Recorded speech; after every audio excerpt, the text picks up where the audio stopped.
This is the tutorial to the high bar squat for Ironstone Performance. The high bar squat is an excellent quad developer and a more upright squat variation compared to the low bar squat. One of the key features of the high bar squat is the bar placement. The bar is on top of the traps. You grab the bar with the narrowest grip your shoulder mobility allows, bringing your shoulder blades together and your elbows back and down. This creates a nice big shelf for the bar to sit on top of your traps. This is as opposed to the low bar squat, where the bar sits below your traps and on top of your rear delts.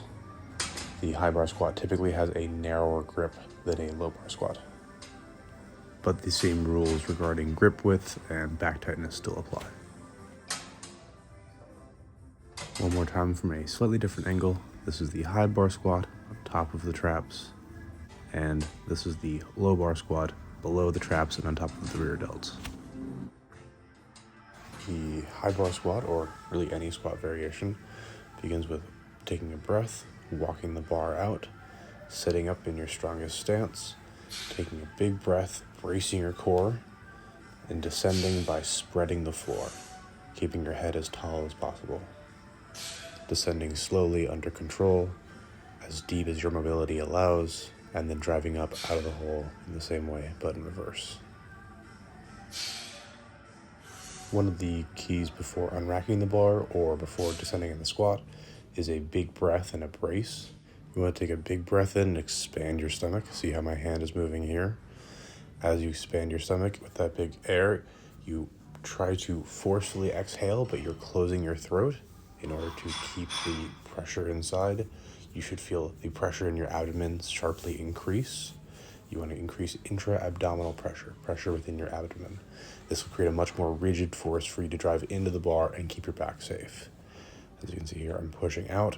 I'm bearing down with those abs. You don't want to open up, pull your ribs up as a weak position to brace from. You want to bear down, and you want to be bearing down all the way around. So filling out those obliques, the side of your abs, filling out your low back, all the way around your torso, really pushing those abs out, bracing very hard. The squat pattern is initiated by spreading the floor. Imagine you're standing on a large sheet of paper and you're trying to tear that sheet of paper down the middle. You're pushing your feet apart from each other without your feet actually moving. It creates a lot of tension in the hips. Your knees and your hips start to bend. Your legs move apart, your knees are tracking over your toes, which creates room for your hips to slide right down between your legs.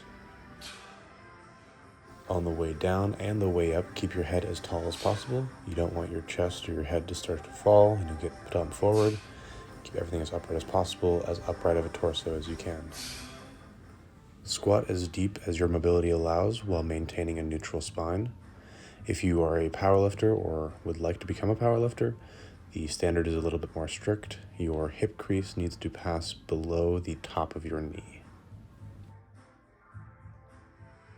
Your squat stance should be in your strongest stance for a high bar squat. It is generally a little bit narrower than a low bar squat. As you can see here, this is my low bar squat compared to my previous high bar squat. It's quite a bit wider.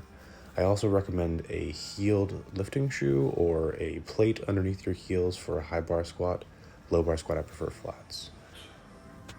While you want to keep your head as tall as possible in both high bar and a low bar squat, a high bar squat is generally more upright than a low bar squat is. As you can see, this is my high bar squat, quite upright. And then my low bar squat is a little bit more of a forward torso lean. I'm still thinking about keeping my head as tall as possible, but your high bar will likely have a more upright torso position. Let me go over a couple of the common errors I see in the high bar squat. The first is your knees caving out of the hole. You want to spread the floor and have your knees track directly over your toes. But as you can see here, my knees start to collapse and I'm not able to keep that position with my hips and my knees. So think about spreading the floor hard, keep your knees driving over your toes. The next error is not keeping your head tall. So you want to keep your head as upright as possible throughout the squat. But some lifters will have a tendency for their head and chest to fall. As you can see here, I do what's called a stripper squat, or the hips raise way before the rest of the body. So think about driving the head tall, keep it as upright as possible.